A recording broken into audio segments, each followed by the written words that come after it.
महोदया, HR TV को अभिनंदन करते हुए मैं कहूंगा कि आज 14 नवंबर है।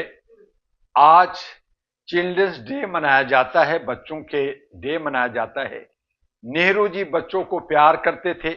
हमारे राष्ट्रपति अब्दुल कलाम आजाद बच्चों को प्यार करते थे और कहा कि youth is power of Gleycy.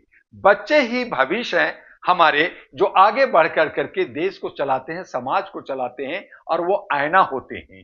अगर बच्चों को आप मारोगे, पीटोगे, दमन करोगे, कुचलोगे, उसके हक अधिकार को छीनोगे, बच्चे क्या मांग रहे हैं? यूपीसीसी के जो बच्चे हैं, जो उत्तर प्रदेश में प्रयागराज में जो आवाज उठा रहे हैं, उनका मांग क्या है? उनका सिर्फ एक ही मांग है कि एक शिफ्ट में आप एग्जाम लीजिए, एक साथ सारे बच्चों को लीजिए, अलग अलग क्वेश्चन देंगे, आपको किसी को आसान देंगे, किसी को हार्ड देंगे, किसी को अपने रूम में ले जा करके आप उसको चोरी करा करके उसको पास करा देंगे, आप क्लीन लेयर बनाएंगे, आप छटनी करेंगे। तो इस तरह से हर छात्र का हक और अधिकार छीना जाता है। उन्होंने कहा समानता का अधिकार दे दो। आज 14 नवंबर को यही नेहरू जी ने कहा था, यही अब्दुल कलाम आजाद ने कहा था, यही अंबेडकर ने कहा था, यही गौतम बुद्ध ने कहा था, यही लोहिया जी जो समाजवादी समता को लेने की बात आगे की थी,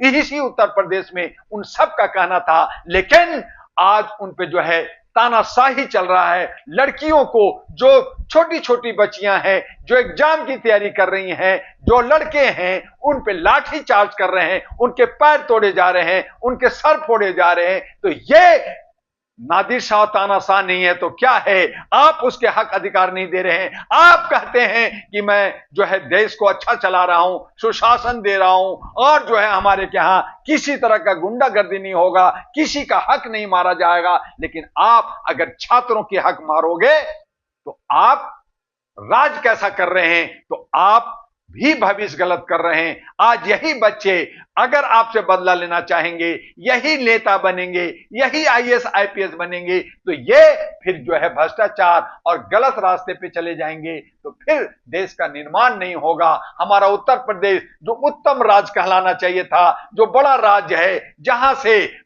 पहला प्रधानमंत्री मिला, जहां से आज वर्तमान प्रधानमंत्री बनारस से जीत के आए हैं, तमाम बड़े बड़े लीडर्स हमारे उत्तर प्रदेश से होते हैं, और वहां पे अराजकता होगा, छात्रों पे लाठी मारी जाएगी, नौनिहाल बच्चों पे मारी जाएगी। तो इसका मैं निंदा करता हूं। All India human rights association कहती है कि मौलिक अधिकार को दो, उनके हक को दो, उनकी मांग को दो, नहीं तो all India human rights association इस आंदोलन के साथ देकर के सरकार के विरुद्ध में आवाज उठाएगी। ये नेगेटिव लोग जो हैं सत्ता में, ये देख रहे हैं कि कितने इसमें मुसलमान हैं, कितने इसमें दूसरे जात के लोग हैं, कौन लोग ऐसा कर रहा है, किसको हम दबाएं, किस पे बुलडोजर चलाएं, किसको इनकाउंटर करें। तो ये जो नफरत की बाजार है, जो हमारे भारतीयों को ही तोड़ा जा रहा है, हमारे ही समाज को तोड़ा जा रहा है, हमारे जात और धर्म पे ये जो है उंगलियां उठा रहे हैं, तो ये गलत है। सरकार की नीयत गलत है, और अगर छात्र ऐसा कर रहा है तो ये जो है उस पे जो है एक्शन होनी चाहिए। और सभी छात्र हैं, छात्र का कोई जात नहीं होता, कोई धर्म नहीं होता, वो एक पढ़ने वाले बच्चे हैं, और उसका एक ही जात और धर्म होता है कि वो एक पढ़ाकू और शिक्षा लेने वाले बच्चे हैं, जिनका हक अधिकार है उनको दे, और वो पढ़ कर करके वो एग्जाम दे करके आगे बढ़ते हैं। लेकिन मेरे लीडर और मेरे जो व्यवस्थापक लोग हैं, जो बिना पढ़े बड़े बड़े औहदे पे